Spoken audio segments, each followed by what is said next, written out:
ఓం నమో వెంకటేశాయ. ఆశ్వపచ జన పావన ఆశ్వమఖ మఖ గాయన గోవింద గోవింద. ఇష్టో హవిర్భిర్న తథాపి తుష్టః నష్టాత్మదృష్టోపి తథా నరుష్టః ద్విష్టాదిభావాధమహీన హృష్టః దృష్టోసి భావాశయగో విశిష్టః అని జగజ్జన్మస్థితి లయ కారణమైన శ్రీనివాస పరమాత్మని భక్తిగా స్తుతి చేసుకుంటూ శ్రీశుకుల వారు ఉపదేశం చేసిన శ్రీమద్భాగవత మహాగ్రంథం యొక్క అధ్యయన కార్యక్రమాన్ని ఈ సాయంకాల వేళ మనం ప్రారంభించుకుందాము. ప్రారంభంలో యథాప్రకారం ఆచార్యుల వారితో కలిసి ప్రార్థనా శ్లోకాలను చదువుకుని ఈ కార్యక్రమానికి మంగళాచరణం చేసుకుందాం. ఓం నమో వెంకటేశాయ. శ్రీ గురు ప్రార్థనా. గురుర్బ్రహ్మా గురుర్విష్ణు గురుర్దేవో మహేశ్వరః గురుః సాక్షాత్ పరం బ్రహ్మ తస్మై శ్రీ గురవే నమః. శ్రీనివాస ప్రార్థనా. వరాహాది శరీరాయ వరాభీతికరాయ చ వరాహాద్రినివాసాయ శ్రీనివాసాయ తే నమః. అథ సంకల్పః శ్రీమదాదివరాహ క్షేత్రే విరాజమానస్య నిత్యశుద్ధబుద్ధముక్తస్వభావస్య లీలాగృహీతవిగ్రహస్య శ్రీపద్మావతీ జానేః అనుగ్రహేణ అస్మాకం సర్వేషాం బుద్ధిశుద్ధ్యర్థం విద్యాభివృద్ధ్యర్థం భక్తిజ్ఞానవైరాగ్యాది తదనుకూల సర్వసంపత్సమృద్ధ్యర్థం శ్రీపరమేశ్వర ప్రీత్యర్థం శ్రీమద్భాగవత పాఠం కరిష్యామహే. అస్య శ్రీమద్భాగవత స్తోత్ర మహామంత్రస్య నారద ఋషిః బృహతి ఛందః శ్రీకృష్ణః పరమాత్మా దేవతా బ్రహ్మ బీజం భక్తిశక్తిః జ్ఞానవైరాగ్యే కీలకం అస్మాకం శ్రీమద్భగవత్ప్రసాదసిద్ధ్యర్థే పాఠే వినియోగః. ధ్యానం నారాయణాధ్వరవరాహవిహన్యమానం మిత్రాప్రసూతవిదురాదివిదర్శ్యమానం ద్వైపాయనాప్తశుఖసంభృతముఖ్యభాగం యజ్ఞాయ సంభరత భాగవతం ప్రకామం. శ్రీ గురుభ్యో నమః.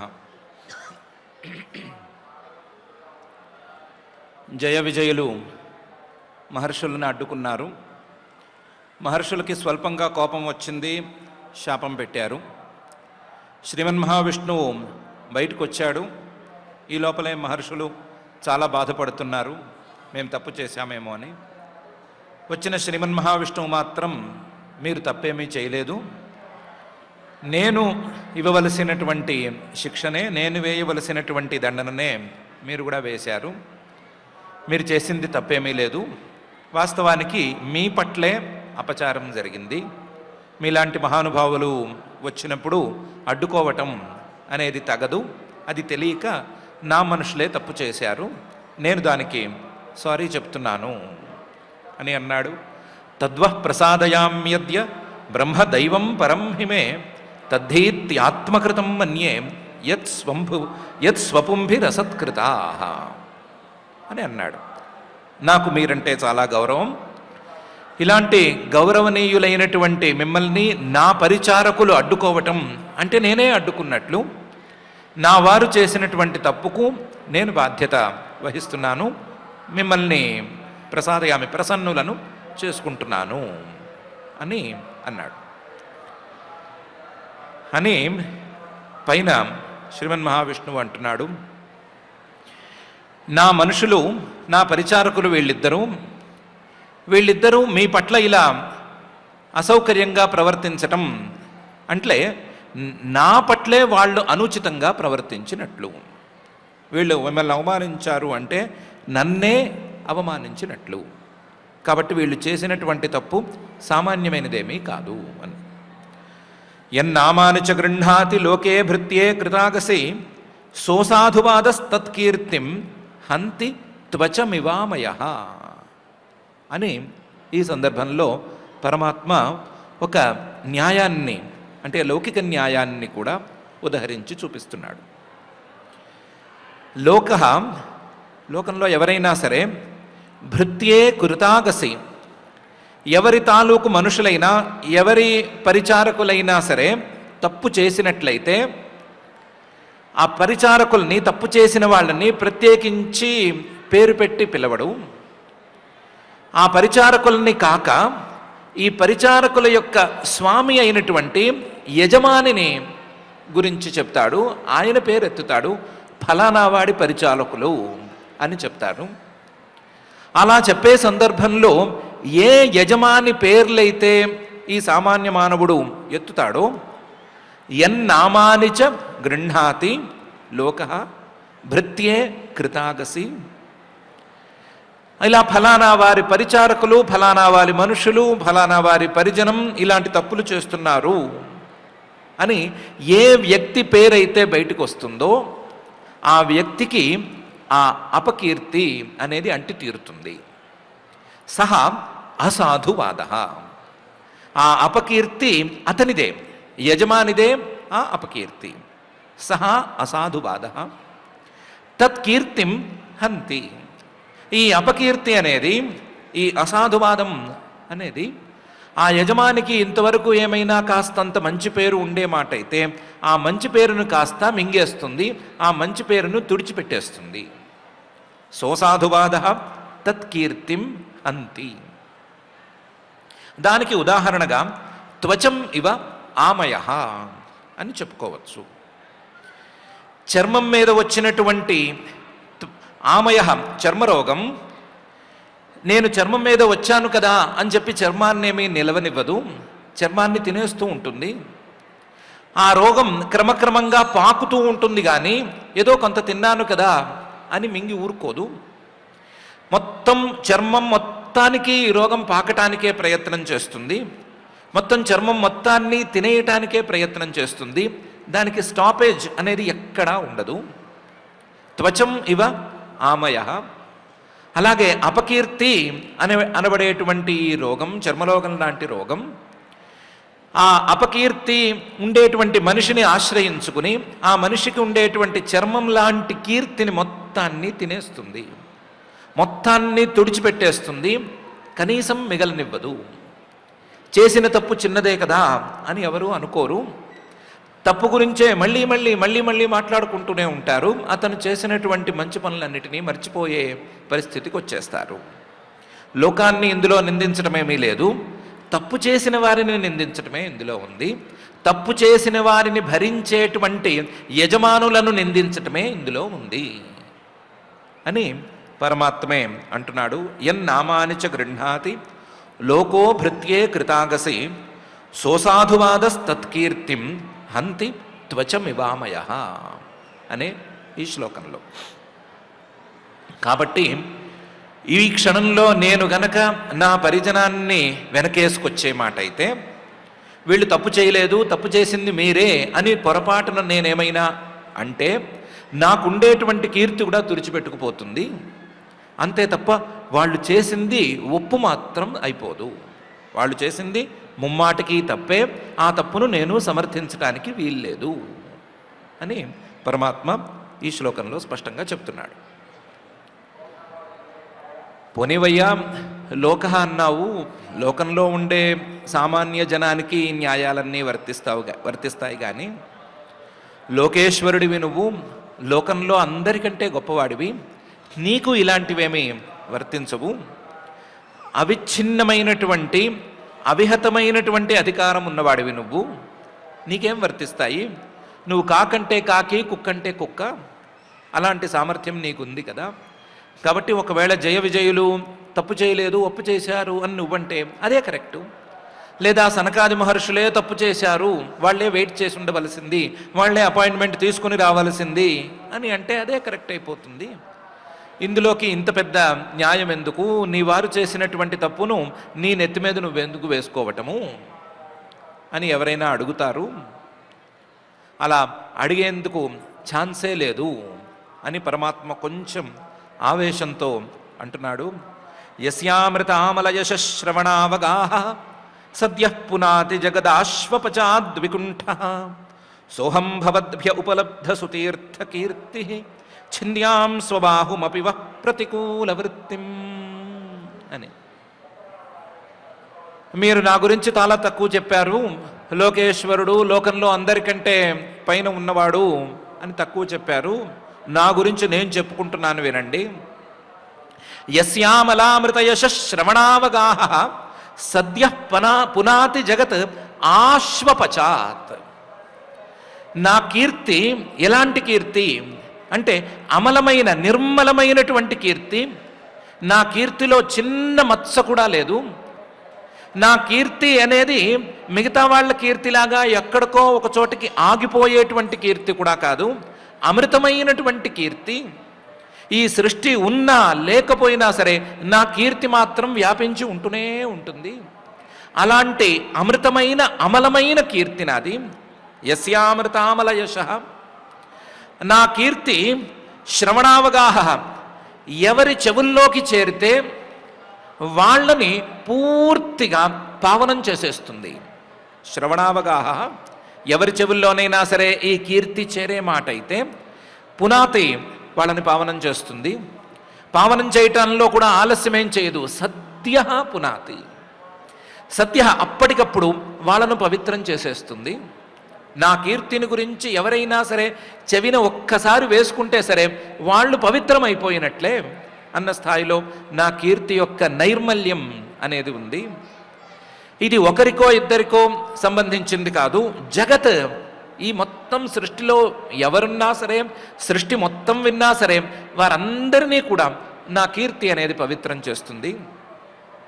అలా వినేవాళ్లలో ఒకవేళ ఆశ్వపచాత్, కుక్కల్ని తినేవాళ్ళు ఉన్నా సరే, కుక్కని వండుకొని తినేవాళ్ళు ఉన్నా సరే, అసలు ఏం తినాలి, ఏం తినకూడదు, ఏం చేయాలి, ఏం చేయకూడదు అనేటువంటి వ్యవస్థ గురించి కనీస అవగాహన లేనివారు ఉన్నా సరే నా కీర్తి కనుక వాళ్ళ చెవుల్లో పడేట్లయితే వాళ్ళని సద్య పునాతి, వెంటనే అది పవిత్రం చేసేస్తుంది.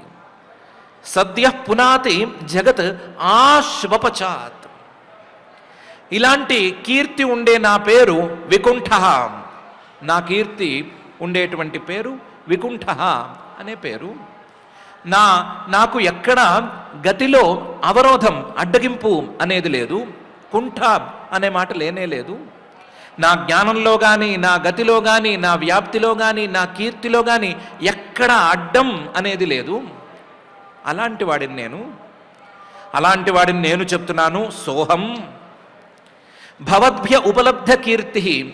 మీరు ఎదురుకుండా నలుగురున్నారు, ఇలాంటి వాళ్ళు 40 మంది ఉన్నారు, 400 మంది ఉన్నారు అని కాదు. ఇలాంటి వాళ్ళు, మీలాంటి వాళ్ళు ఎంతమంది ఉన్నా సరే వాళ్ళందరూ నన్ను గొప్పగా పొగడవలసిందే అనే స్థాయిలోనే ఉన్నాను. భవద్భ్య ఉపలబ్ధ కీర్తి. మీరే నా పేరును మూల మూలలకు ప్రచారం చేశారు. ప్రతి ప్రాంతానికి వెళ్ళి మీరే నా కీర్తిని గురించి ప్రచారం చేశారు. ఇలాంటి వాడినైనా సరే, ఇలాంటి వైకుంఠుణ్ణి, ఇలాంటి శ్రీమన్ మహావిష్ణువును నేను చెప్తున్నాను. సోహం, ఏమని చెప్తున్నాను? వహ్ ప్రతికూల వృత్తిం. మీకు గనక ఎవరైనా సరే ప్రతికూలంగా చేసినట్లయితే మీకు మిమ్మల్ని అడ్డగించటం, లేకపోతే మీకేదో చిన్నపాటి అపకారం చేయాలని అనుకోవటం లాంటివి గనక చేసినట్లయితే ప్రతికూల వృత్తిం ఛింద్యాం, వాళ్ళని అక్కడికక్కడ కత్తిరిచ్చేసేస్తాను. ఛింద్యాం ప్రతికూల వృత్తిం. ఒకవేళ మీకు ప్రతికూలంగా తయారు కావటం అనేది నా బాహువుకే గనక అలవాటైతే, నా బాహువు ద్వారానే గనక ఈ పని జరిగే మాట అయితే, ఛింద్యాం స్వబాహుమపి, నేను నా బాహువునే, నా చేతినే కత్తిరించేసేసుకుంటాను. అంతే తప్ప మీకు అడ్డం పడే మాట అయితే నేను ఎవరిని క్షమించను, నా చేతుల్ని కూడా నేను క్షమించను అని పరమాత్మ స్పష్టంగా అంటున్నాడు. పరమాత్మ అనటంలో నిజాయితీలో లోపమేమీ లేదు. ఆయన శరీరం లేనివాడు కాబట్టి ఛింద్యాం స్వబాహుమపి అంటున్నాడేమో అనే భయమేం లేదు. నా బాహువుల స్థానంలో ఉండేటువంటి లోకపాలకులు ఈ పని చేసినా సరే వాళ్ళని అక్కడికక్కడ కత్తిరించేసి వాళ్ళని అక్కడి నుంచి తోసేస్తానే తప్ప ఎవరిని ఈ విషయంలో క్షమించేది లేదు అని చాలా విస్పష్టంగా చెప్తున్నాడు. నా శరీరం విడిగా ఏమీ లేదు. నా శరీరం అంటే ఈ లోకాలు, లోకపాలకులు వీళ్లే కదా. ఆ లోకపాలకులు నా బాహువుల స్థానంలో ఉన్నారు. ఆ లోకపాలకులు మిమ్మల్ని రక్షించవలసినటువంటి వాళ్ళు, మీలాంటి వాళ్ళని గౌరవించవలసిన వాళ్ళు ఎవరైనా సరే మీకు ప్రతికూలంగా ప్రవర్తించే మాట అయితే, వాళ్ళ ప్రవర్తన మీకు ప్రతికూలంగా ఉండే మాట అయితే వాళ్ళని అక్కడికక్కడ కట్ చేయటంలో నాకేమీ అభ్యంతరం లేదు. ఛింద్యాం స్వబాహుమపి ప్రతికూల వృత్తిం అని పరమాత్మ స్పష్టంగా చెప్తున్నాడు. యస్యామృతామలయశ్రవణావగాహ సద్యః పునాతి జగదాశ్వపచాద్వికుంఠ సోహం భవద్భ్య ఉపలబ్ధ సుతీర్థ కీర్తి ఛింద్యాం స్వబాహుమపి ప్రతికూల వృత్తిం అనే ఈ శ్లోకంలో ఛింద్యాం స్వబాహుమపి ప్రతికూల వృత్తిం అనేది విడిచిపెట్టను, దాన్ని అలాగే పట్టుకుని ఉంటాను. నా గురించి మీరేదో అన్నారు కదా, దానికి పైన నేను ఇంకా కూడా చెప్తాను వినండి అని పై శ్లోకంలో అంటున్నాడు.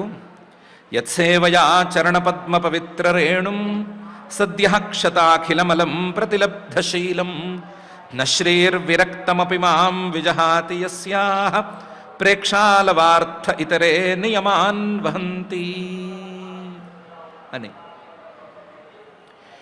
చరణపద్మ పవిత్ర రేణుం సద్యః క్షతాఖిలమలం ప్రతిలబ్ధశీలం నశ్రీర్విరక్తమపి మాం న విజహాతి. నా గురించి మీకు తెలుసో తెలియదో, పూర్తిగా తెలుసో తెలియదో, నా పాదం తాలూకు పవిత్రమైనటువంటి చరణపద్మం, నా పాద పద్మం తాలూకు పవిత్రమైనటువంటి రేణువుని చాలాగా పవిత్రంగా భావించి అందరూ నెత్తిని పెట్టుకుంటారు. నా కాళ్ళని నెత్తిని పెట్టుకోవడం కాదు, నా కాళ్ళ మీద నుంచి పారినటువంటి ధూళిని కూడా పవిత్రంగా నెత్తిని ధరిస్తారు. ఏమని ధరిస్తారు? సద్యః క్షతాఖిలమలం. ఈ పాదధూళిని గనక మనం నెత్తిని పెట్టుకుంటే మనలో ఉండేటువంటి మాలిన్యాలన్నీ వెంటనే తొలగిపోతాయి అనేటువంటి భక్తితో, విశ్వాసంతో నెత్తిని పెట్టుకుంటారు. అది నిజం కూడాను. నా పాదార విందాల నుండి వచ్చినటువంటి రేణువులు చాలా పవిత్రమైనవి. ఆ రేణువుల్ని గనక ఎవరైనా నెత్తిన పెట్టుకోగలిగినట్లయితే వాళ్లకు ఉండేటువంటి మాలిన్యాలన్నీ తొలగిపోవటంలో ఏమీ సందేహం లేదు.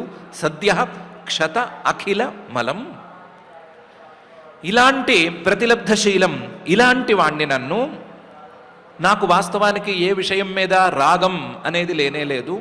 విరక్తమపి మాం శ్రీర్నజహాతి.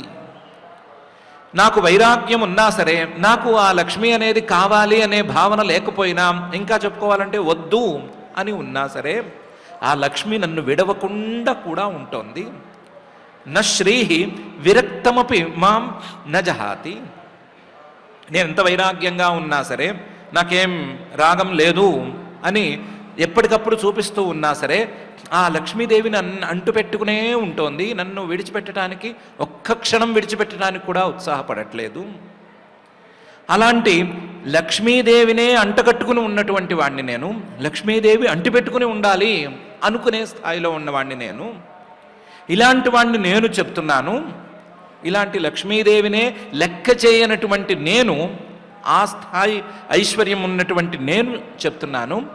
ఒకవేళ మీకు ప్రతికూల వృత్తిగా ఎవరైనా ఉండే మాట అయితే వాళ్ళని నేను అప్పటికప్పుడు కత్తిరించి తీరుతాను. లక్ష్మీదేవి అంటిపెట్టుకోవటంలో అంత ఆశ్చర్యమేముంది? ఆవిడ నీ భార్య నిన్ను అంటిపెట్టుకునే ఉంటుంది, దానికి చెప్పుకోవాల్సింది ఏముంది అంటే అవేం కుదరవు. యస్యాహ ప్రేక్షాలవార్థే ఇతరే నియమాన్ వహంతి. ఆ లక్ష్మీదేవి తాలూకు క్రీగంటి చూపు మా మీద పడితే చాలు, ఆ లక్ష్మీదేవి తాలూకు అనుగ్రహం ఏదో లేశమాత్రమైనా సరే మా మీద పడితే చాలు అని ఎక్కడ లేని నోములు, ఉపవాసాలు, వ్రతాలు చేస్తారు, చేస్తూనే ఉంటారు. మిగతా వేరు ఏవో పుణ్యం వస్తుంది, ఇంకోటి వస్తుంది అంటే పెద్దగా పనులు చేయరు. లక్ష్మీదేవి కరుణిస్తుంది అనే మాట చెప్తే ఏ నియమానికైనా సరే సిద్ధం. లక్ష్మీదేవి కరుణిస్తుంది, నీ దగ్గర ఉండేటువంటి ధనం మొత్తం ఇచ్చేస్తే అని అంటే ఇచ్చేస్తారు, కరుణిస్తుంది అంటే డబ్బులు ఇచ్చేస్తుంది అనే అభిప్రాయంతోనూ దేన్ని ఏ పని చేయటానికి వెనకాడరు. ఇంత చేస్తే ఆవిడ అనుగ్రహం అంటే ఏంటో తెలియదు. ఆవిడ క్రీగంటి చూపు తాలూకు ఒక చిన్న లేశం వాళ్ళ మీద పడటమే అది. ఆ లక్ష్మీ తాలూకు ప్రేక్షాలవార్థే, ఆవిడ క్రీగంటి చూలు తాలూకు చిన్న లేశం అనే దానికోసం ఇతరే మొత్తం ఈ లోకంలో ఉన్న వాళ్ళందరూ కూడా నియమాన్ వహంతి, ఎన్నెన్నో నియమాలను పాటిస్తారు కదా. ఆ పాటించేటువంటి నియమాలను ఏ లక్ష్మీ కోసం పాటిస్తారో ఆ లక్ష్మీదేవి నన్ను చూడటం కాదు, నన్ను మొత్తం దృష్టితో చూడటం కాదు, నేను వద్దన్నా నన్ను అంటిపెట్టుకుని ఉంది అంటే మీరే ఆలోచించుకోండి నేను ఏ స్థాయి వాణ్ణి అని పరమాత్మ ఈ శ్లోకంలో అంటున్నాడు.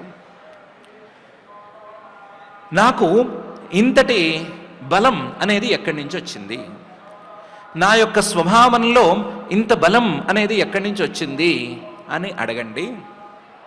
ప్రతిలబ్ధ శీలం, నేను ఇంత బలంగా ఉన్నాను కదా, నా స్వభావంలో ఉండేటువంటి ఈ బలానికి కారణం ఏమిటి అని అడగండి. కారణం ఇంతే, యత్సేవయా, నేను మీలాంటి బ్రాహ్మణోత్తముల యొక్క సేవ చేసుకుంటూ ఉంటాను కదా, మీ బ్రాహ్మణోత్తముల యొక్క సేవ ద్వారా నాకు ప్రతిలబ్ధ శీలం, ఈ బలం ఏర్పడింది. ఆ బలం ద్వారా నేను లక్ష్మీదేవినే వైరాగ్యంతో ఉన్నా సరే ఆవిడే వచ్చి అంటిపెట్టుకునే స్థాయిలో ఉన్నాను. లక్ష్మీదేవి నన్ను నిరంతరం అంటిపెట్టుకుని ఉండేటువంటి స్థాయిలో నేనున్నాను. ఇలాంటి వాడిని మీకెవరైనా ప్రతికూలంగా చేస్తే వాళ్ళని ఎందుకు సహిస్తాను అని పరమాత్మ యత్సేవయా చరణ పద్మ పవిత్రరేణుం సద్య క్షతాఖిలమలం ప్రతిలబ్ధశీలం న శ్రీర్విరక్తమపి మాం విజహాతి యస్యాః ప్రేక్షాలవార్థే ఇతరే నియమాన్ వహంతి అనే ఈ శ్లోకంలో అంటున్నాడు. ఏమయ్యా నువ్వు పరమాత్మవి, నువ్వేమైనా చెబితే అది బాగుండాలి.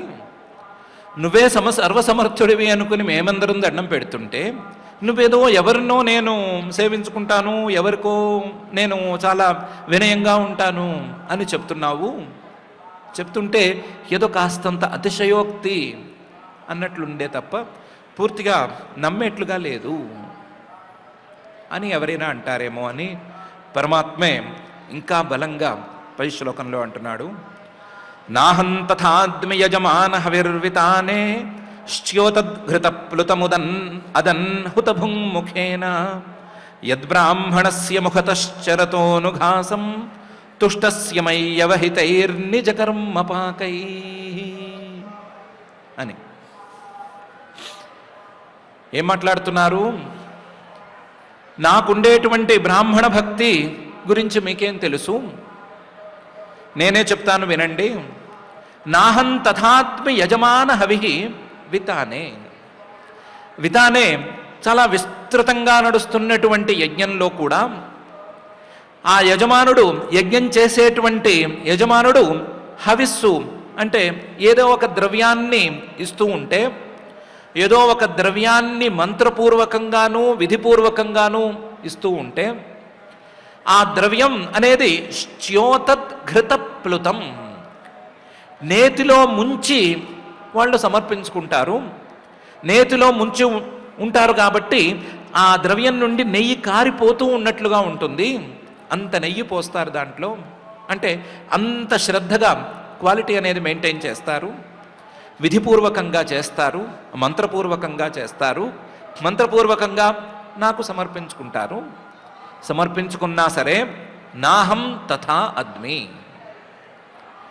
నేను అంత శ్రద్ధగా ఏమీ దాన్ని తినను. నాహం తథా అద్మి, అంత తృప్తిగా నేనేమీ తినను.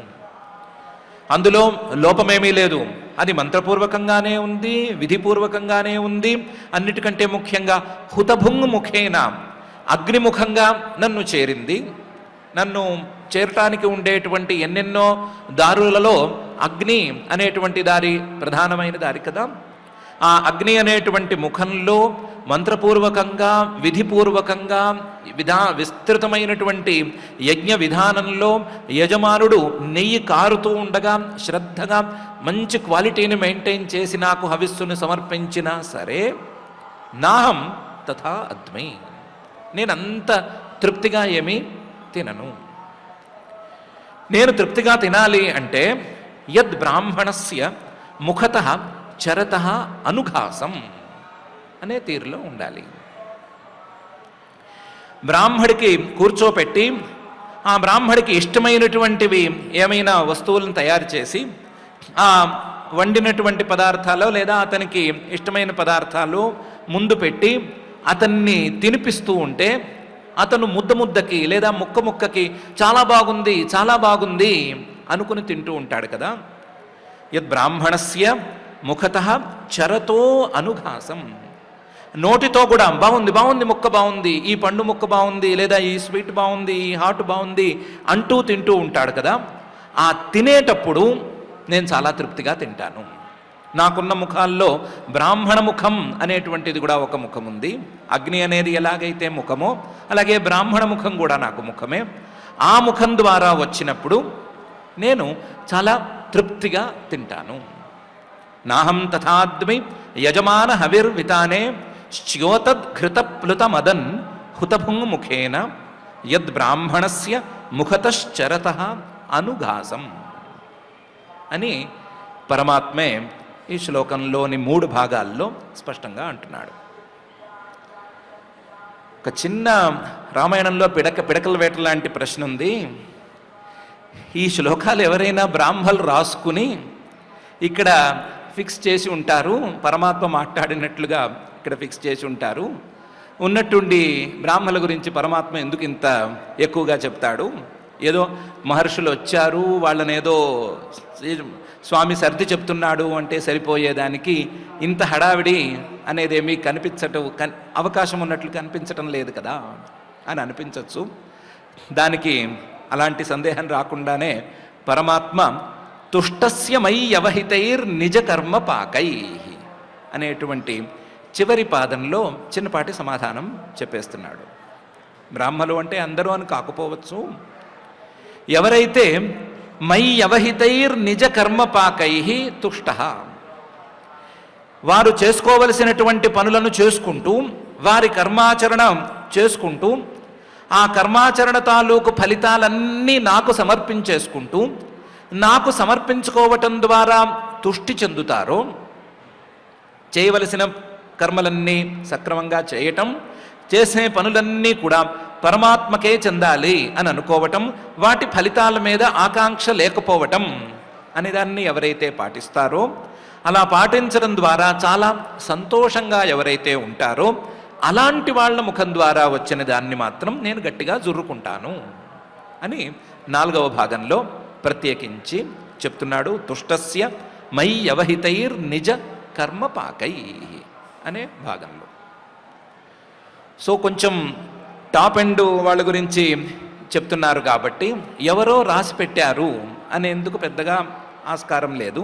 ఎవరైనా రాసి పెడితే ఎలా ఉన్నా పర్వాలేదు అని రాసుకుంటారే కానీ ఓ టాప్ ఎండ్లో ఉంటేనే అనే మాట రాయరు. కాబట్టి అది ఎవరో రాసింది కాదు, పరమాత్మే చెప్పింది అని ప్రత్యేకించి మనం నమ్మచ్చు. నమ్మేట్లుగానే ఉంది.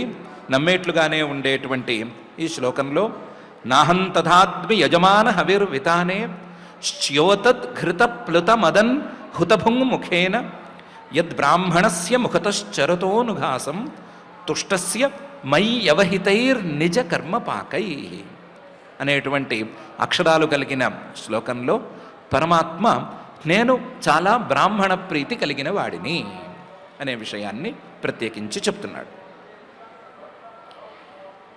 నేను కాదు ఎవరైనా సరే ఇలాంటి వాళ్ళని, అందులోనూ సనకాది మహర్షుల లాంటి వాళ్ళని ఒకవేళ అవమానిస్తే లేదా అడ్డగిస్తే, ఇలాంటి పనులు ఏమైనా చేస్తే, వారి పట్ల ప్రతికూలంగా ప్రవర్తిస్తే ఎందుకు సహించాలి అని పై శ్లోకంలో అంటున్నాడు. ఏషాం బిభర్మ్యహమఖండ వికుంఠయోగ మాయా విభూతి రమలాంఘ్రి రజ కిరీటై విప్రాంస్తుకో న విషహేత యదర్హణాంభ సద్యః పునాతి సహచంద్ర లలామ లోకాన్ అనే పై శ్లోకంలో ఏమయ్యా, వాళ్ళు వీళ్ళు కాదు, ఎవరైనా సరే విప్రాంస్తు కో న విషహేత, బ్రాహ్మణులను అవమానిస్తుంటే, అందులోనూ బ్రహ్మవేత్తలైనటువంటి బ్రాహ్మణులను, విద్యావేత్తలైనటువంటి బ్రాహ్మణులను అవమానిస్తుంటే ఎవరైనా సరే ఎందుకు సహించాలి? విప్రాంస్తుకో విషహేత, ఎవరైనా ఎందుకు సహించాలి అనటానికి చిహ్నంగా నేను సహించట్లేదు కదా, నేనే సహించకుండా నేనే వారి పట్ల వినయంగా ఉంటున్నాను కదా, నేనే పరమాత్మను నేనే వినయంగా ఉన్నప్పుడు మిగతా వాళ్ళకి అడ్డమేముంటుంది? నేను ఎంత వినయంగా ఉంటున్నాను అని నా మాటల్లోనే నేనే చెప్పుకుంటాను. ఏషాం విభర్మి అహం అఖండ వికుంఠయోగ మాయా విభూతి అమలాంఘ్రి రజ కిరీటై. ఆ బ్రాహ్మణోత్తముల తాలూకు పాదాల నుండి రేగినటువంటి ధూళిని నేను నా కిరీటం మీద ధరిస్తున్నాను. నేను అంటే నేను ఎలాంటి వాడిని? అహం అఖండ వికుంఠయోగ మాయా విభూతి. నేను ఎలాంటి వాడిని? అఖండమైనటువంటి అవిచ్ఛిన్నమైనటువంటి విభూతి కలిగిన వాడిని, అఖండ విభూతి కలిగిన వాడిని. అలాగే ఆ వికుంఠ విభూతి అనేటువంటి దాన్ని కలిగిన వాడిని. వికుంఠం ఎక్కడా సరే నా విభూతికి, నా ఐశ్వర్యానికి కానీ నా సామర్థ్యానికి కానీ అడ్డు అనేది లేనే లేదు. కనీసం నా విభూతి వంకరపోవటం, పని చేయకపోవటం అనేది లేనే లేదు. వికుంఠ విభూతిని నేను, నాకుండే ఆ విభూతి పేరు, నాకుండేటువంటి ఆ ఐశ్వర్యం పేరు యోగమాయ అని. అలాంటి అఖండ వికుంఠ యోగమాయ విభూతి అయినటువంటి నేను ఈ బ్రాహ్మణోత్తముల యొక్క అమలాంఘ్రి రజ, నిర్మలమైనటువంటి పాద ధూళిని, అమలాంఘ్రి రజ కిరీటై ధరామి, నా కిరీటాలతో నేను ధరిస్తున్నాను. ఒక్కడికి ఒకటే కిరీటం ఉంటుంది కదా, నీకు కిరీటాలు అని ఎన్నున్నాయి అని అడిగితే పరమాత్మ అంటున్నాడు, నేను నానా అవతారాలలో రాజావతారాలు కూడా చాలానే ఎత్తాను. కృష్ణావతారంలో సుమారుగా రాజును నేను, రామావతారంలో చెప్పనక్కర్లేదు, మనువు లాంటి అవతారాల్లో ఉన్నప్పుడు ఎన్నెన్నో కిరీటాలను ధరించాను. ఆ కిరీటాలను ధరించి వచ్చినప్పుడల్లా కూడా వీళ్ళ యొక్క పాదధూళిని నా కిరీటాల మీద చల్లుకున్నాను. లేదు, ఒక్కొక్క అవతారంలో కూడా నేను కిరీటం మీదే ఈ బ్రాహ్మణోత్తముల యొక్క పాదధూళిని చల్లుకున్నాను. నా తలకాయ అంటే శిరస్సు మీద ఏమి కిరీటం తాలూకు పదార్థాలేవి గుచ్చుకోకుండా ఉంచుకునేటువంటి తలపాగా లాంటి భాగం ఉష్ణీషం, ఆ ఉష్ణీషం మీద పెట్టుకున్నటువంటి ఈ కిరీటం, వీటన్నిటి మీద ధూళి పడేటట్లుగా నా శిరస్సు, ఉష్ణీషము, కిరీటము అనే ఈ మూడిటి మీద ధూళి సమానంగా పడేటట్లుగా నేను చల్లుకున్నాను. ఏదో ఇలా నెత్తికేసుకుని నటించినట్లు కాదు, చాలా శ్రద్ధగా చల్లుకున్నాను. ఏషాం బిభర్మ్యహం అఖండ వికుంఠయోగ మాయా విభూతి రమలాంఘ్రి రజ కిరీటై. నేనే ఇంత పని చేస్తున్నాను అంటే విప్రాంస్తుకో న విషహేత. ఎందుకు మిగతా వాళ్ళు సహించాలి, మిగతా వాళ్ళు ఎందుకు వినయంగా ఉండకూడదు? విద్యావేత్తలైనటువంటి బ్రాహ్మణులు వచ్చినప్పుడు మిగతా వాళ్ళు ఎందుకు వినయంగా ఉండకూడదు? వాళ్లకు ఎవరైనా సరే ప్రతికూలంగా ప్రవర్తిస్తుంటే వాళ్ళని వీళ్ళు ఎందుకు అడ్డుకోకూడదు అని పరమాత్మ అడుగుతున్నాడు. మళ్ళీ ఒక్కసారి గుర్తొచ్చి నా గురించి నేనే ఇంకోసారి చెప్పుకుంటాను విను. యదర్హణాంభ సద్య పునాతి సహచంద్రలలామలోకాన్. బ్రాహ్మణోత్తముల పాదాల తాలూకు ధూళిని నేను కిరీటాల మీద ధరిస్తున్నాను అంటున్నాను కదా, మరి నా పాదాలు ఎలాంటివి అని మీరు అడగాలి. నా పాదాల మీద పడ్డ జలాన్ని గంగాజలం అని పిలుస్తారు. ఆ గంగాజలాన్ని పరమ పవిత్రంగా అందరూ భావన చేస్తారు. సద్య పునాతి అని అంటారు. గంగాజలం అనేది సద్య అప్పటికప్పుడు అందరినీ పావనం చేస్తుంది అని అంటారు. దానికి కారణం ఏమని చెప్తారు అంటే ఇది హరిపాదోదకం అని అంటారు. యదర్హణాంభ సద్య పునాతి. ఎవరల్లా కూడా దీన్ని పావనంగా భావిస్తారు అంటే సహ చంద్ర లలామ లోకాన్.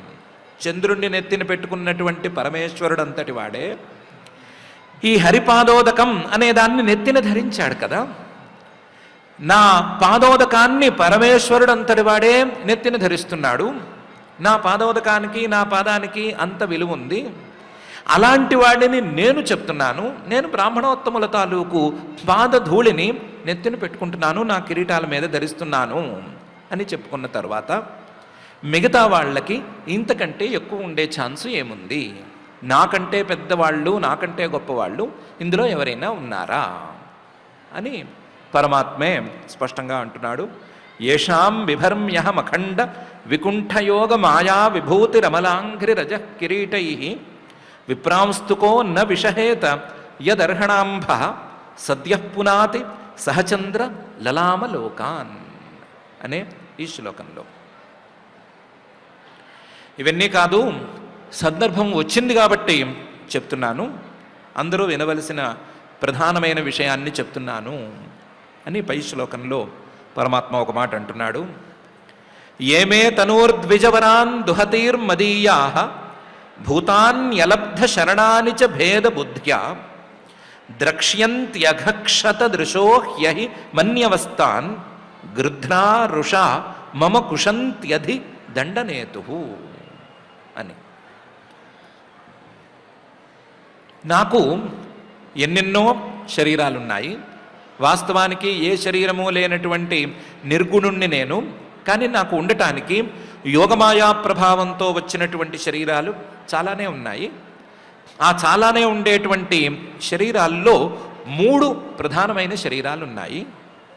ఏమే తనూహు మదీయా. ఈ 3 రకాల శరీరాలు, ఈ 3 శరీరాలు నా శరీరాలు, నాకు ఎక్కువ ఇష్టమైనటువంటి శరీరాలు. ఏమా శరీరాలు అంటే ద్విజవరాన్, బ్రాహ్మణోత్తముల యొక్క రూపంలో ఉండే శరీరాలు. దుహతీహి, పాలిచ్చే ఆవుల రూపంలో ఉండేటువంటి శరీరాలు. అలాగే భూతాని అలబ్ధ శరణాని,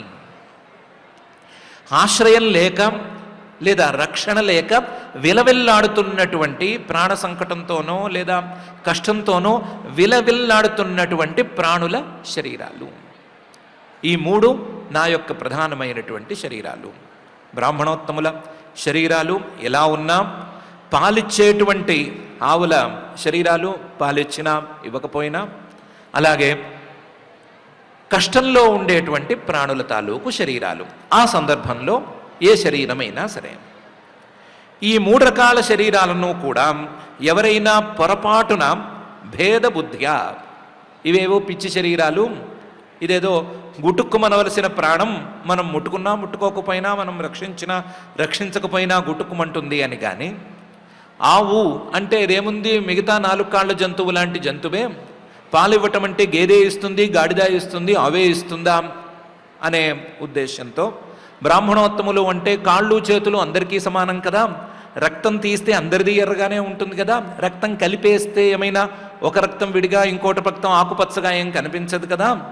అలాంటప్పుడు వీళ్ళదేముంది విశేషం అని కానీ అనుకుంటూ భేదబుద్ధ్యా ఇవేవి పరమాత్మ తాలూకు శరీరాలు కావు, పరమాత్మకు వీడికేమీ సంబంధం లేదు అనే అభిప్రాయంతో పొరపాటున ద్రక్ష్యంతి అఘ క్షత దృశ, వాళ్ళ యొక్క పాపపు కళ్ళతో గనక చూసినట్లయితే అఘ క్షత దృశ, వాళ్ళ పాపము పాప సంకల్పము ద్వారా వాళ్ళ యొక్క మనస్సులన్నీ కూడా మలినమైపోగా ఆ మలినమైపోయినటువంటి మనస్సుల తాలూకు కళ్ళతో అఘక్షత దృశ ద్రక్ష్యంతి చూసినట్లయితే, కనీసం ఆ చూపు చూసినట్లయితే, అవమానకరంగానో లేదా తిరస్కారంగానో ఎలాగైనా గనక చూసినట్లయితే వెంటనే నా తాలూకు సెక్షన్ ఆఫీసర్ ఒక ఆయన ఉన్నాడు, ఆయనకి సేవకులు దూతలు చాలామంది ఉన్నారు, వాళ్ళు వెంటనే వచ్చేస్తారు. ఆ సెక్షన్ ఆఫీసర్ ఎవడు అంటే అధిదండనేతు, దండన శిక్షలు ఇవి వేయటానికి ఓ సెక్షన్ ఆఫీసర్ని పెట్టుకున్నాను, ఆయన పేరు యముడు అని. ఆయన కూడా తానంతట తానేమీ రాడు, ఆయన కూడా చాలామంది సేవకుల్ని తన కింద పెట్టుకున్నాడు. ఆ సేవకుల్ని ఆయన పంపిస్తాడు. ఆ సేవకుల యొక్క మొహాలు ఎలా ఉంటాయంటే గృధ్రాహ, గద్దల్లాగా పొడుగాటి ముక్కులతో ఉంటాయి. యమదూతలు లేదా నేను దండన చేయటానికి అధికారిగా పెట్టుకున్న వాడి యొక్క సేవకులు వీళ్ళు గృధ్రముఖంతో గద్దల్లాంటి డేగల్లాంటి పొడుగాటి ముక్కులతో ఉంటారు. వాళ్ళు అహిమన్యవ, సర్పం అంటే పాము ఎలాగైతే కోపం వస్తే బుసలు కొడుతుందో అలా బుసలు కొడుతూ ఉంటారు. కోపం తప్ప జాలి దయ అనేది తెలియనట్లుగా ఉంటారు వాళ్ళు. అలాంటి అహిమన్యవ గృధ్రాహ డేగముఖం ఉండేటువంటి వాళ్ళు యమదూతలు వాళ్ళు వచ్చి రుషా చాలా కోపంగా సహజంగానే బుసబుసలాడుతూ ఉంటారు.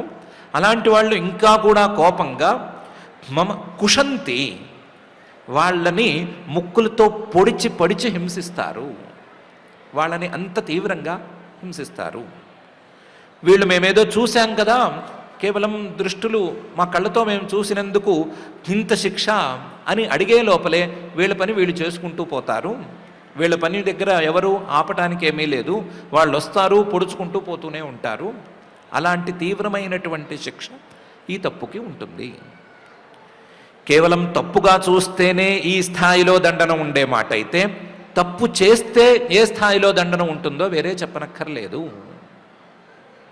ఎవరైనా బ్రాహ్మణుల పట్ల కానీ అలాగే ఆవుల పట్ల కానీ అలాగే కష్టంలో ఉండేటువంటి ప్రాణుల పట్ల కానీ నిర్దయగా వ్యవహరించినా, కనీసం దయతో చూడకపోయినా వేరే భావనతో చూసినా వాళ్ళని యమదూతలు దండించడం తథ్యం అని పరమాత్మే స్పష్టంగా చెప్తున్నాడు. ఏమే తనూర్ ద్విజవరాన్ దుహతీర్మదీయా భూతాన్యలబ్ధ శరణాని చ భేదబుద్ధ్యా ద్రక్ష్యంత్యఘక్షత దృశో హ్యహి మన్యవస్థాన్ గృధ్రారుష మమ కుషంత్యధిదండనేతు అనేటువంటి ఈ శ్లోకంలో ఏమైనా ఇది భయంకరంగానే ఉందండి, పొడి చేస్తారు పిండి చేస్తారు అంటే భయం వేస్తుంది. అలా చూడం, మేము తొందరపడే అలాంటి తప్పులేమీ చేయము, కానీ పనిలో పని వాళ్ళని సవ్యంగా చూస్తే లేదా వాళ్ళ పట్ల వినయంగా ఉంటే వాళ్ళకి ఏమైనా మంచి చేస్తే మాకు మంచి జరుగుతుంది అని మీ నోటితో ఒక మాట అనండి అని పరమాత్మను వేడుకుంటే పై శ్లోకంలో అంటున్నాడు. ఏ బ్రాహ్మణాన్ మయి ధియా క్షిపతోర్చయంత తుష్యద్ధృత స్మిత సుధోక్షిత పద్మవక్త్రా వాణ్యానురాగకలయాత్మజవద్ గృణంత సంబోధయంత్యహమివాహ ముపాకృతస్థై అని. ఎవరైతే బ్రాహ్మణులని, ఏ బ్రాహ్మణాన్ అలాగే ఇందాక చెప్పుకున్నటువంటి గోవుల్ని అలాగే కష్టంలో ఉండేటువంటి ప్రాణుల్ని మయి ధియా, పరమాత్మే వీళ్ళు పరమాత్మ యొక్క ఇష్టమైనటువంటి రూపాలు అనే బుద్ధితో అర్చయంత పూజించుకుంటారో, పూజాభావంతో బ్రాహ్మణులని గోవులని అలాగే కష్టాల్లో ఉండేటువంటి ప్రాణులని చూస్తారో అటువంటి వారికి నేను చాలా దగ్గరగా జరుగుతాను. ఉపాకృత తై, నేను వాళ్ళకి వశమైపోతాను అని పరమాత్మ అంటున్నాడు. ఏ బ్రాహ్మణాన్ మయి ధియాం అర్చయంతః ఉపాకృతస్థైః అని. కానీ కష్టాల్లో ఉండేటువంటి ప్రాణి కానీ, పాపం ఏమీ తెలియనటువంటి గోవు కానీ, లేదా ఈ బ్రాహ్మడు కానీ వచ్చిన వాళ్ళని కాస్తంతో విసుక్కునేందుకు కానీ, లేకపోతే వాళ్ళని తన్నేందుకు కానీ, లేదా వాళ్ళని ఇబ్బంది పెట్టేందుకు కానీ అవకాశం ఉంటుంది. అలాంటి అవకాశాలు ఉండేటువంటి సందర్భాల్లో కూడా ఈ పూజాబుద్ధితో వెళ్ళిన వాడు తేడాగా ఉండకూడదు అని ప్రత్యేకించి ఒక కండిషన్ని పరమాత్మ ఈ శ్లోకంలో పెడుతున్నాడు. ఏ బ్రాహ్మణాన్ మయి ధియా క్షిపతోర్చయంతః. క్షిపత ఒకవేళ పరుషంగా మాట్లాడినా, లేదా ఆవు కాబట్టి ఏదో దగ్గరికి వెళితే కొమ్ము విసిరేసినా, కష్టాల్లో అసలే కష్టంలో ఉండేటువంటి ప్రాణి కాబట్టి ఈ వచ్చినవాడు కూడా నాకేదో అపకారం చేయబోతున్నాడు అని భ్రమపడి ఏమైనా కరిచినా, తోసినా, ఏమైనా చేసినా, ఎలా ఉన్నా సరే వాటి పట్ల పూజాభావమే ఉంచుకోవాలి. ఆ పూజాభావంతోనే వాటి దగ్గరకు చేరాలి అనే కండిషన్ని మాత్రం పెడుతున్నాడు. ఏ బ్రాహ్మణాన్ మయి ధియా క్షిపత అర్చయంతః అని. ఈ పూజలో ఏదో చెప్పారు కాబట్టి తప్పట్లేదు, నాకంటే వీడేం పెద్ద గొప్పవాడేం కాడు, అయినా సరే తప్పట్లేదు అని అనుకుంటే లేదు. తుష్యద్ధృద, హృదయంలో సంతోషాన్ని నింపుకుని చేయాలి. పైకి ఏదో నటించటమో లేదా నవ్వు ముఖం పెట్టుకోవటమో కాదు, హృదయంలోంచి సంతోషం అనేది పొంగుకు రావాలి. ఆ హృదయంలోంచి సంతోషం అనేది గనక పొంగుకొస్తే స్మిత సుధోక్షిత పద్మ వక్త్రాగా వాళ్ళే మారిపోతారు. వాళ్ళ చిరునవ్వు, హృదయంలో సంతోషం ఉన్న వారి యొక్క చిరునవ్వు, స్మితం అనేది సుధ, ఒక అమృతంలాగా ఉంటుంది. ఆ అమృతం, స్మిత సుధ అనేటువంటి అమృతం, చిరునవ్వు అనేటువంటి అమృతం వారి ముఖ పద్మాన్ని ఒక్కసారి చిలకరించినట్లు చేసి, అమృతంతో చిలకరించినటువంటి తామర పువ్వు ఎంత అందంగా ఉంటుందో అంత అందంగా మారిపోతుంది. తామర పువ్వు విచ్చుకున్న తర్వాత దాని మీద నీళ్లు చిలకరించినట్లు చేస్తే దానిలో ఉండేటువంటి తడి పోకుండా చక్కగా హాయిగా అందంగా కనిపిస్తుంది కదా. అలాగే హృదయంలోని సంతోషం ద్వారా వాళ్ళ యొక్క చిరునవ్వు అనేటువంటి అమృతం ముఖపద్మం మీద చిలకరించినట్లు అవుతుంది. ఆ చిలకరించడం ద్వారా వాళ్ళ ముఖం అనేది నిజమైన అందంగా కనిపిస్తుంది, నిజంగా అందంగా కనిపిస్తుంది. నటించే వాళ్ళ చిరునవ్వు, నిజంగా హృదయంలోంచి సంతోషంతో నవ్వేవారి చిరునవ్వు, ఈ రెండిటి మధ్య తేడా ఇంత హెచ్చుగా ఉంటుంది. ఆ తేడా ఏదో నాకు తెలుస్తుంది, మిగతా వాళ్ళు కనిపెట్టలేకపోయినా, వాళ్ళ నటనని మిగతా వాళ్ళు కనిపెట్టలేకపోయినా నేను తప్పకుండా కనిపెడతాను. వాళ్ళు నిజంగా నవ్వుకుంటున్నారా, నిజంగా స్మిత సుధోక్షిత పద్మవక్త్రాహ తుష్యద్ధృదగా ఉన్నారా లేరా అనే సంగతి నేను కనిపెట్టే ఫలితాన్ని ఇస్తాను అని పరమాత్మ అంటున్నాడు. తుష్యద్ధృద స్మిత సుధోక్షిత పద్మవక్త్రాహ. ఇంతేకాదు వాణ్యాం అనురాగ కలయా, మాటలాడేటప్పుడు ప్రేమ అనేది అందులో చక్కగా కనిపించాలి. వాణ్యా అనురాగ కలయ, ప్రేమగా మాట్లాడాలి. ఎంత ప్రేమగా మాట్లాడాలి అంటే ఆత్మజవద్ గృణంతః. తండ్రి కోపంగా ఉండేటువంటి పిల్లవాడిని సముదాయించటానికి ఎంత మృదువుగా మాట్లాడతాడో, లేదా ఒకవేళ తండ్రికే గనక కోపం వస్తే తన పట్ల, పిల్లవాడు తండ్రిని సముదాయించటానికి తండ్రి మీద ప్రేమతో ఎంత జాగ్రత్తగా మాట్లాడతాడో అంత ప్రేమగా, అంత జాగ్రత్తగా వీరి పట్ల మాట్లాడాలి. వాణ్యా అనురాగ కలయా ఆత్మజవత్ గృణంతః సంబోధయంతి, వాళ్ళని ఆ తీరులో సంబోధన చేసుకోవాలి. ఇలా సంబోధన చేసుకుంటూ మనసులోని సంతోషంతో చిరునవ్వు నవ్వుతూ, ఆ నవ్వుతో మొహంలో అందాన్ని కురిపిస్తూ వాళ్ళ పట్ల పూజాభావంతో వ్యవహరించే మాట అయితే అహం ఉపాకృతస్థైః, వాళ్ళకి నేను వశంలోకి వెళ్ళిపోతాను, వాళ్ళ వశంలో వాళ్ళు చెప్పినట్లు నేను నడుచుకుంటాను అని పరమాత్మ అంటున్నాడు. సంబోధయంతి ఉపాకృతస్థైః, అహం ఉపాకృతస్థైః అని. ఏమండి చాలా సంక్లిష్టమైన మాట చెప్పారు. ఎవరి పట్ల ఇలా వ్యవహరించడం అలవాటే లేదు మాకు. వాస్తవానికి మేము కొడుకులుగా ఉంటే మా తల్లిదండ్రుల పట్ల అంతేం వినయంగా మంచిగా ఏమో ఉండము.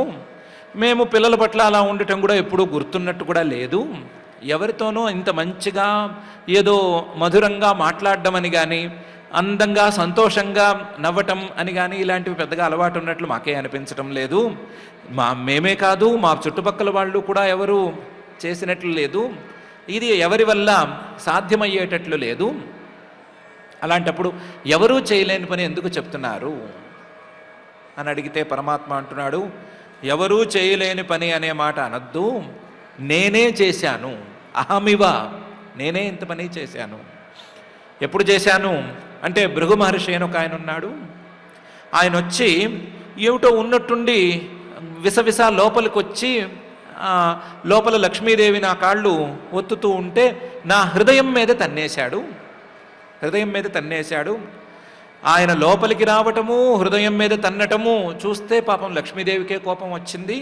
అది నా స్థానం కదా, దాని మీద ఆయన ఎలా తంతాడు అని ఆవిడ కోపం వచ్చింది. కానీ నాకు కోపం రాలేదు. నేను వెంటనే లేచాను. లేచి, మహర్షి ఇంత సున్నితమైనటువంటి పాదంతో ఇంత కఠినంగా ఉండేటువంటి హృదయం మీద నువ్వు తన్నావు కదా, నీ కాలికి ఏమైనా నొప్పి పుట్టుంటుందేమో అని మెల్లగా వెళ్ళి ఆయన పాదం ఒత్తాను. పనిలో పని ఆయనకి అహంకారానికి కారణమైనటువంటి అక్కడే ఉండే కన్ను చిదిమేశాను, అది వేరే వ్యవహారము, అది పనిలో పని చేసింది. అసలు మాత్రం వినయంగానే నేను ఆయన పాదాన్ని ఒత్తి పెట్టాను. నేను చేయగాలేనిది మిగతా వాళ్ళు ఎందుకు చేయరు? అలవాట్లో లేదంటే అలవాటు చేసుకోవటమే. అన్ని అలవాట్లు అయినాయా? అలవాటు చేసుకోలేదా ఎన్నెన్నో? మిగతావన్నీ అలవాటు చేసుకున్నప్పుడు దీన్ని మాత్రం ఎందుకు అలవాటు చేసుకోరు? అహమివ, నేనే ఇంత పని చేస్తున్నప్పుడు మిగతా వాళ్ళు ఎందుకు చేయరు? అహం ఉపాకృతస్థై, పరమాత్మను నేనే వాళ్ళకి వశంగతుణ్ణైపోతాను అని చెప్పిన తర్వాత ఎందుకు అలవాటు చేసుకోరు? పరమాత్మ కావాలా వద్దా? కావాలి అనుకుంటే ఈ పని చేసుకోవాల్సిందే అని స్పష్టంగా, ఏ బ్రాహ్మణాన్ మయి ధియా క్షిపతోర్చయంత తుష్యధృత స్మిత సుధోక్షిత పద్మవక్త్రా వాణ్యానురాగ కలయాత్మజవద్ గృణంత సంబోధయంత్యహమివాహముపాకృతస్థై అని ఈ శ్లోకంలో అంటున్నాడు. మొత్తం మీద చెప్పదలుచుకుంది ఏమిటి అనంటే, మీరు చేసింది తప్పు కాదు, వీళ్ళు చేసిందే తప్పు, వీళ్ళు చేసినటువంటి తప్పుకు వీళ్లకు సరి అయిన దండన మీరు విధించారు అనే చెప్పదలిచాను అని. తన్మే స్వభర్తురవసాయమలక్షమాణౌ యుష్మద్ వ్యతిక్రమగతిం ప్రతిపద్య సద్య భూయో మమాంతికమితాం తదనుగ్రహో మే యత్ కల్పతాం అచిరతో భృతయోర్వివాస అని తేల్చి చెప్తున్నాడు పరమాత్మ.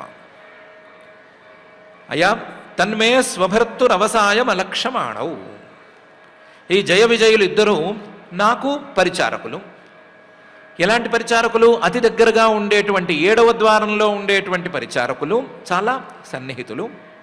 ఇంత సన్నిహితులైనటువంటి వాళ్ళు నా తత్వాన్ని అర్థం చేసుకోవాలి, నా సాత్వికతను అర్థం చేసుకోవాలి, నా దర్శనార్థం వచ్చేటువంటి వాళ్ళని అడ్డగించకుండా ఎలా ఉండాలి అనే విషయం తెలుసుకోవాలి, వచ్చే వాళ్ళ యొక్క యోగ్యత ఏమిటి అని కూడా తెలుసుకోవాలి.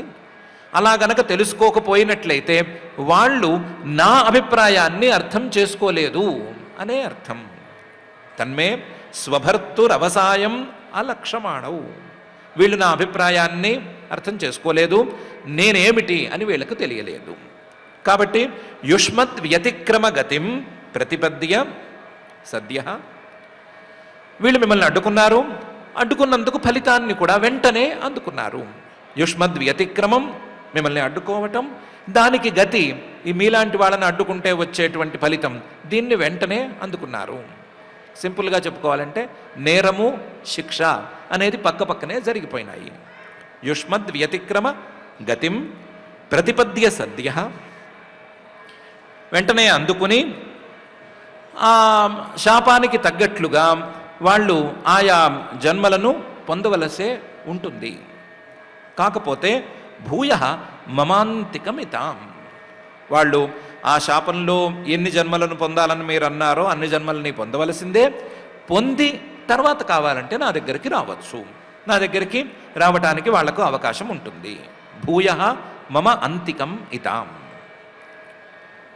అయితే వీళ్ళు నా వాళ్ళు కదా, నా పరిచారకులు కదా, ఇంతకాలం నాకు సేవ చేశారు కదా, సేవ చేసినందుకు నాకు దగ్గరగా ఉన్నందుకు వీళ్ళకి నేను ఏమైనా ఇంతవరకు చేసిన దానికి ఫలితం ఇచ్చి తీరాలి. తప్పు చేసినందుకు మీరు ఫలితం ఇచ్చినట్లుగా వీళ్ళు నాకు సేవ చేసినందుకు నేను కూడా ఫలితం ఇవ్వాలి కదా. కాబట్టి తదనుగ్రహమే, నేను వీళ్ళని అనుగ్రహించి తీరతాను. నా అనుగ్రహం ఏంటి? యత్ కల్పతాం అచిరత భృతయోర్ వివాస. సాధ్యమైనంత తొందరగా అచిరత భృతయోహో, ఈ భృత్యుల యొక్క వివాస, ఇక్కడి నుంచి వేరే చోటికి వెళ్ళటం, వేరే జన్మ ఎత్తటం, ఆ ఎత్తి అందులో ఏవో చేసుకోవటం అనేది తొందరగా పూర్తయిపోవాలి. పూర్తయిపోయి వీళ్ళిద్దరూ తొందరగా నా దగ్గరికి రావాలి అనేంతవరకు నేను అనుగ్రహం చేస్తాను. వీళ్ళ వివాసం అంటే ఈ ప్రవాసం లేదా ఈ ప్రయాణం అనేది తొందరగా పూర్తయిపోవాలి అని నేను అనుగ్రహిస్తాను. మళ్ళీ మమాంతికమితాం అని కూడా అనుగ్రహిస్తాను. అక్కడి నుంచి కిందకి జారిపోవటం అని కాదు, అక్కడి నుంచి మళ్ళీ నా దగ్గరికే రావాలి అనేంతవరకు వీళ్ళు చేసినటువంటి సేవలకు నేను అనుగ్రహాన్ని ప్రసాదిస్తాను. కానీ అదే సమయంలో వాళ్ళు చేసిన తప్పుకు మీరు ఇచ్చిన దండనను నేనేమీ కాదనను అని పరమాత్మ తన్మే స్వభర్తురవసాయ మలక్షమాణౌ యుష్మద్వ్యతిక్రమ గతిం ప్రతిపద్య సద్య భూయో మమాంతికమితాం తదనుగ్రహో మే యత్ కల్పతాం అచిరతో భృతయోర్ వివాస అని స్పష్టంగా అంటున్నాడు. పరమాత్మ చాలా పెద్ద శ్లోకాలు వాడాడు, చిన్న చిన్న శ్లోకాల్లో చెప్పలేదు. మొదట్లో చిన్న శ్లోకాలు వాడాడు, కానీ తర్వాత చాలా పెద్ద వృత్తాలు వాడాడు. పెద్ద వృత్తాలు వాడటం కూడా కొంచెం పరుషమైన పదాలను కూడా కొన్ని వాడాడు. గృధ్రాహ రుషా మమ కుషంత్యధిదండనేతు అని కొంచెం పరుషమైనటువంటి పదాలను కూడా వాడాడు. తప్పు చేసిన వారి పట్ల పరుషంగా తప్ప మరొక రకంగా ఉండను అనటానికి చిహ్నంగా వాటిని వాడాడు.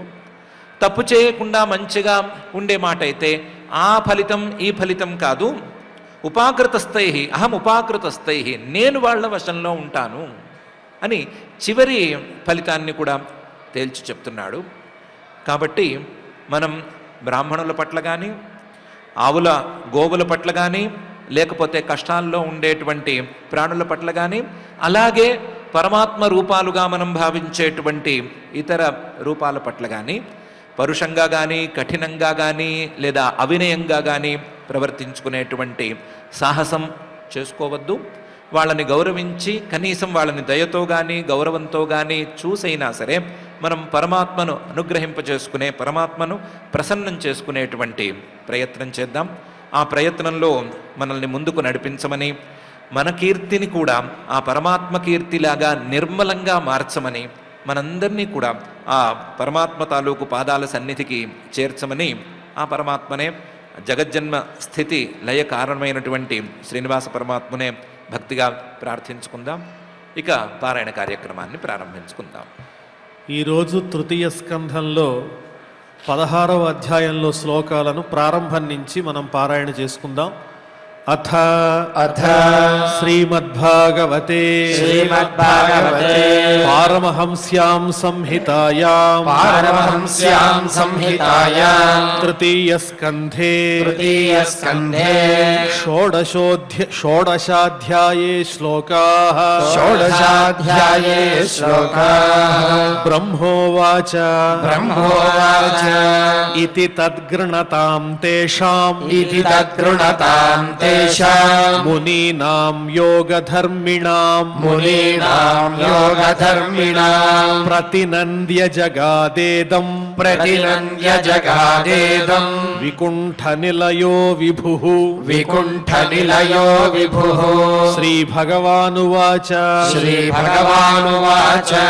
ఏతౌ తౌ పార్షదౌ మహ్యం జయో విజయ ఏవ చ కదర్థీకృత్య మాం యద్వో బహ్వక్రాతామతిక్రమం యస్త్వేతయోర్ధృతో దండో యస్త్వేతయోర్ధృతో దండో భవద్భిర్మామనువ్రతైః భవద్భిర్మామనువ్రతైః స ఏవానుమతోస్మాభిః స ఏవానుమతోస్మాభిః మునయో దేవహేళనాత్ మునయో దేవహేళనాత్ తద్వః ప్రసాదయామ్యద్య తద్వః ప్రసాదయామ్యద్య బ్రహ్మదైవం పరం హి మే బ్రహ్మదైవం పరం హి మే తద్ధీత్యాత్మకృతం మన్యే తద్ధీత్యాత్మకృతం మన్యే యత్స్వపుంభిరసత్కృతాః యత్స్వపుంభిరసత్కృతాః యన్నామాని చ గృహ్ణాతి యన్నామాని చ గృహ్ణాతి లోకో భృత్యే కృతాగసి లోకే భృత్యే కృతాగసి సోసాధువాదస్తత్కీర్తిం సోసాధువాసస్తత్కీర్తిం హంతి త్వచమివామయః హంతి త్వచమివామయః యస్యామృతామలయశ్రవణావగాహః యస్యామృతామలయశ్రవణావగాహః సద్యః పునాతి జగదాశ్వపచాద్వికుంఠః సద్యః పునాతి జగదాశ్వపచాద్వికుంఠః సోహం భవద్భ్య ఉపలబ్ధసుతీర్థకీర్తిః సోహం భవద్భ్య ఉపలబ్ధసుతీర్థకీర్తిః ఛింద్యాం స్వబాహుమపి వః ప్రతికూలవృత్తిం ఛింద్యాం స్వబాహుమపి వః ప్రతికూలవృత్తిం యత్సేవయా చరణపద్మపవిత్రరేణుం యత్సేవయా చరణపద్మపవిత్రరేణుం సద్యః క్షతాఖిలమలం ప్రతిలబ్ధశీలం సద్యః క్షతాఖిలమలం ప్రతిలబ్ధశీలం న శ్రీర్విరక్తమపి మాం విజహాతి యస్యాః న శ్రీర్విరక్తమపి మాం విజహాతి యస్యాః ప్రేక్షాలవార్థ ఇతరే నియమాన్ వహంతి ప్రేక్షాలవార్థ ఇతరే నియమాన్ వహంతి నాహం తథాద్మియజమానః విర్వితానే నాహం తథాత్మ్యజమానః విర్వితానే చ్యోతద్ఘృతప్లుతమదన్హుతభుङ्ముఖేన చ్యోతద్ఘృతప్లుతమదన్హుతభుङ्ముఖేన యద్బ్రాహ్మణస్య ముఖతశ్చరతోనుఘాసం యద్బ్రాహ్మణస్య ముఖతశ్చరతోనుఘాసం తుష్టస్య మయ్యవహితైర్నిజకర్మపాకైః తుష్టస్య మయ్యవహితైర్నిజకర్మపాకైః యేషాం బిభర్మ్యహమఖండవికుంఠయోగ యేషాం బిభర్మ్యహమఖండవికుంఠయోగ మాయా విభూతిరమలాంఘ్రిరజః కిరీటైః మాయా విభూతిరమలాంఘ్రిరజః కిరీటైః యేషాం బిభర్మ్యహమఖండవికుంఠయోగ మాయా విభూతిరమలాంఘ్రిరజః కిరీటైః యేషాం బిభర్మ్యహమఖండవికుంఠయోగ మాయా విభూతిరమలాంఘ్రిరజః కిరీటైః విప్రాంస్తు కో న విషహేత యదర్హణాంభః విప్రాంస్తు కో న విషహేత యదర్హణాంభః సద్యః పునాతి సహ చంద్రలలామలోకాన్ సద్యః పునాతి సహ చంద్రలలామలోకాన్ ఏ మే తనూర్ద్విజవరాన్ దుహతీర్మదీయాః ఏ మే తనూర్ద్విజవరాన్ దుహతీర్మదీయాః భూతాన్యలబ్ధశరణాని చ భేదబుద్ధ్యా భూతాన్యలబ్ధశరణాని लब्धशरणानि च भेदबुद्ध्या द्रक्ष्यन्त्यघक्षतदृशो ह्यहिमन्यवस्तान् द्रक्ष्यन्त्यघक्षतदृशो ह्यहिमन्यवस्तान् गृध्रा रुषा मम कुशन्त्यधिदण्डनेतुः गृध्रा रुषा मम कुशन्त्यधिदण्डनेतुः ये ब्राह्मणान् मयि धिया क्षिपतोर्चयन्तः ये ब्राह्मणान् मयि धिया क्षिपतोर्चयन्तः तुष्यधृदस्मितसुधोक्षितपद्मवक्त्राः तुष्यधृदस्मितसुधोक्षितपद्मवक्त्राः वाण्यानुरागकलयात्मजवद्गृणन्तः वाण्यानुरागकलयात्मजवद्गृणन्तः सम्बोधयन्त्यहमिवाहमुपाहृतस्तैः सम्बोधयन्त्यहमिवाहमुपाहृतस्तैः तन्मे स्वभर्तुरवसायमलक्षमाणौ तन्मे स्वभर्तुरवसायमलक्षमाणौ युष्मद्व्यतिक्रमगतिं प्रतिपद्य सद्यः युष्मद्व्यतिक्रमगतिं प्रतिपद्य सद्यः भूयो ममान्तिकमितां तदनुग्रहो मे भूयो ममान्तिकमितां तदनुग्रहो मे यत्कल्पतामचिरतो भृतयोर्विवासः यत्कल्पतामचिरतो भृतयोर्विवासः इति श्रीमद्भागवते श्रीमद्भागवते पारमहंस्यां संहितायां तृतीयस्कन्धे षोडशाध्याये श्लोकाः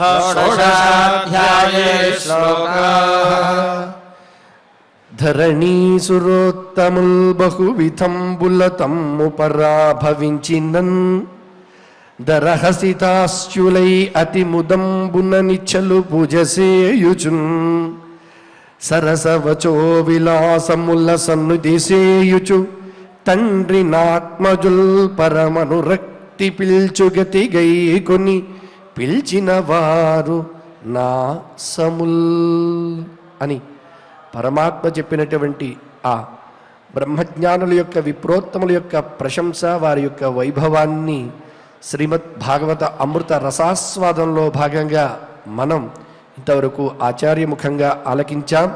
ఇలా నిరంతరము ఆ పరమాత్మ అందించిన శ్రీమద్ భాగవత అంతర్గత విశేషాలను యథాశక్తి యథామతి మనకు అందే విధంగా అనుగ్రహించేటువంటి ఆ శ్రీయపతికి శరణు చూచుతూ యథావిధిగా క్షమాప్రార్థన దగ్గర నుంచి మంగళ శ్లోకం వరకు పఠిస్తూ మంగళాంతంగా నేటి అధ్యయన కార్యక్రమానికి పరిసమాప్తిని పలుకుదాం. అథ క్షమా ప్రార్థనా యదక్షరపదభ్రష్టం మాత్రాహీనం చ యద్భవేత్ తత్సర్వం క్షమ్యతాం దేవ నారాయణ నమోస్తుతే. అథ భగవత్సమర్పణం కాయేన వాచా మనసేంద్రియైర్వా బుద్ధ్యాత్మనా వా ప్రకృతే స్వభావాత్ కరోమి యద్యత్ సకలం పరస్మై నారాయణాయేతి సమర్పయామి. అథ లోకక్షేమ ప్రార్థనా సర్వే భవంతు సుఖినః సర్వే సంతు నిరామయాః సర్వే భద్రాణి పశ్యంతు మా కశ్చిద్ దుఃఖభాగ్ భవేత్. అథ మంగళం శ్రియః కాంతాయ కళ్యాణ నిధయే నిధయేర్థినాం శ్రీవేంకటనివాసాయ శ్రీనివాసాయ మంగళం.